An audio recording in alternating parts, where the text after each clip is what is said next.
வணக்கம், நான் உங்க டாக்டர் ஆஷாரணின் பேசுறேன். இப்போ இவங்களோட வயிறு நீங்க பாக்குறீங்க. இவங்களுக்கு வந்துட்டு கல்லீரல், அதாவது லிவர் ஃபெயிலியர், கல்லீரல் பாதிப்பு. என்ன வயசு அது அம்மாக்கு? 40 வயசு. 40 வயசு. என்கிட்ட வந்து 2 மாசமா இப்ப மருந்து சாப்பிட்றாங்க. நீங்க பின்னாடி எஞ்சி போயிருங்கம்மா, உங்களை காமிக்க மாட்டேன். புடவை இடிச்சுக்காதீங்க, பார்த்துக்கலாம். இவங்க வந்துட்டு இந்த லிவர் ஃபெயிலியர் பேஷண்ட்ஸ் எல்லாமே புடவை கட்டிக்கோங்க. லிவர் ஃபெயிலியர் பேஷண்ட்ஸ் எல்லாருமே வந்து நீங்க முதல்ல இந்த வீக்கா இருந்தப்ப என்ன பண்ணீங்க? வீக்கத்துக்கு வைத்தியம் பண்ணோம். அப்ப என்ன என்ன எப்படி அந்த வீக்கத்தை குறைப்பீங்க?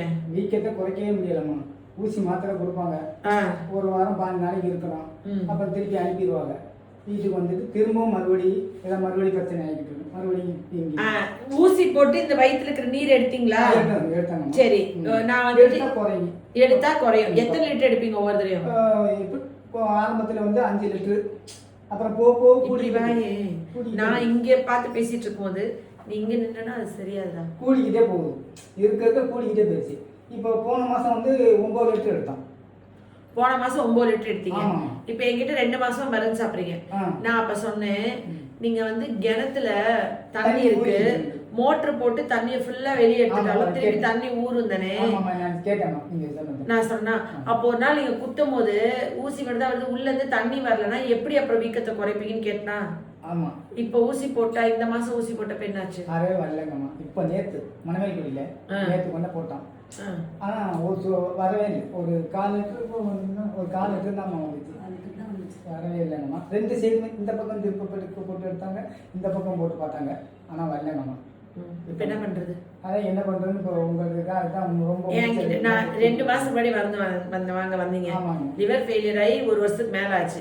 அப்ப நான் சொன்னேன், ஐயா நீங்க போய் ஊசியை போட்டு உள்ள இருக்கிற 4 லிட்டர் 5 லிட்டர் தண்ணி எடுக்காம கல்லீரலை சரி பண்ணி புரோட்டீன் ஒழுங்கா எடுத்து நீங்க வந்து நிரந்தரமா குணமாக்க வழியை பாருங்க. இப்படி போய் எடுத்தீங்கன்னா அடுத்து ஊசி குத்துனாலும் வராது, கிணத்து ஊத்து மாதிரி அது வரும். நான் சொன்னா அதான் இப்ப நான் சொல்ல விரும்புறேன். என்னன்னா லிவர் ஃபெயிலியர் பேஷண்ட்ஸ்க்கு ஹைப்போப்ரோட்டீனிமியானாலையும் உடம்பு ஃபுல்லா வீங்கும், அசைட்டிஸ் மாதிரி நீர் கோக்கும். கோத்த நீரை மட்டும் வெளியே எடுக்கிறது கியூர் கிடையாது. அது மூச்சு தண்ணல் வரும், மூச்சு விட முடியாத பட்சத்துல கடைசி ஸ்டேஜ் அது எடுக்கலாம். ஆனா அது ஒரு தீர்வு கிடையாது, அது கியூர் கிடையாது. இப்போ எப்படி திருப்பியும் மேனேஜ் பண்றது? ஸோ மருந்து சாப்பிட்டு இப்போ இந்த 2 மாசம் மருந்து சாப்பிட்டதுக்கு அப்புறம் அவங்க வந்து இப்போ வாரம் நீர் எடுக்கிறத 15 நாள் ஒரு தடவை அப்படி வருது. இப்போ அப்படி மாறி மாசம் ஒரு முறை. சரி, அந்த மாதிரி சொனங்கி வருது. ஆனா இப்ப இந்த நீர் இப்ப நான் இன்னைக்கு மருந்து கொஞ்சம் எல்லாம் மாத்தி கொடுத்துருக்கேன். நான் இதை நான் எக்ஸ்பிளைன் பண்ணேன், அவங்க அப்ப புரிஞ்சுக்க தெரியல. அதனாலதான் இப்ப அந்த தொப்புள் வெளியே வந்திருக்கு பார்த்தீங்களா, அது வந்து ஹெர்னியா மாதிரி வருது. இப்ப இந்த வீக்கம் வத்துச்சுன்னா அது கொஞ்சம் உள்ள போகும். சரிங்களா? ஹோமியோபதியில ஹெர்னியாக்கு மருந்து கிடையாது. இது வந்து வசம்புத்தூளை விளக்கெண்ணில் மிக்ஸ் பண்ணி அந்த தொப்புள் மேல தடவிட்டே வாங்க. சரியா? விளக்கெண்ணில் மிக்ஸ் பண்ணி தருவாங்க. டெய்லி காலைல சூரிய ஒளி வெயில் வயிற்றுல படுற மாதிரி உட்காருங்க, நல்லா வேர்க்கட்டும். ஒரு 10 நிமிஷம் டெய்லி சூரிய ஒளியில உட்காருங்க. சரியா?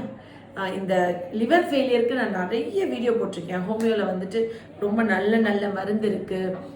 கீழானல்லையே ட்ராப்ஸாக கொடுப்பாங்க ஹோமியோபதி டாக்டர்ஸ் வந்து. அதே மாதிரி சிலிமரைன்னு ஜெர்மன் நாட்டில் ஒரு சூப்பரான ஒரு மருந்து இருக்குது. அது வந்துட்டு ஒரு தாவரத்துலேருந்து எடுக்கிறது தான். அதெல்லாம் ஹோமியோவில் வந்து ரொம்ப சூப்பரான ஒரு முக்கியமான மருந்து இருக்குது. மூக்கிரட்டையிலேருந்து நம்ம கொடுக்குற மருந்து எல்லாத்தையும் இதில் சொல்லக்கூடாது, ஏன்னா நீங்கள் செல்ஃப் மெடிக்கேட் பண்ணக்கூடாது. குவாலிஃபைட் டாக்டர்கிட்ட பார்த்து தான் வாங்கணும். இது வந்து ஒரு விழிப்புணர்வு வீடியோ. இந்த மாதிரி இருக்குன்னா இதுக்கு இந்த மருந்துன்னு சொல்லிட்டு. ஸோ ஒரு காரணத்தை முதல்ல கண்டுபிடிச்சிட்டு அந்த காரணத்தை குணம் பண்ணால் அதனால வந்த உபாதைகள் குணமாயிடும். உபாதைகளுக்கு வைத்தியம் பார்த்துட்டே போனால் காரணம் இருந்துகிட்டே இருக்கும்போது மெயின்டைனிங் காஸ்ட் வந்து க்யூர் ஆகாது. Love you all. நன்றி. புரிஞ்சிச்சா? இனிமேல் கேட்டுக்குவீங்களா சொல்ற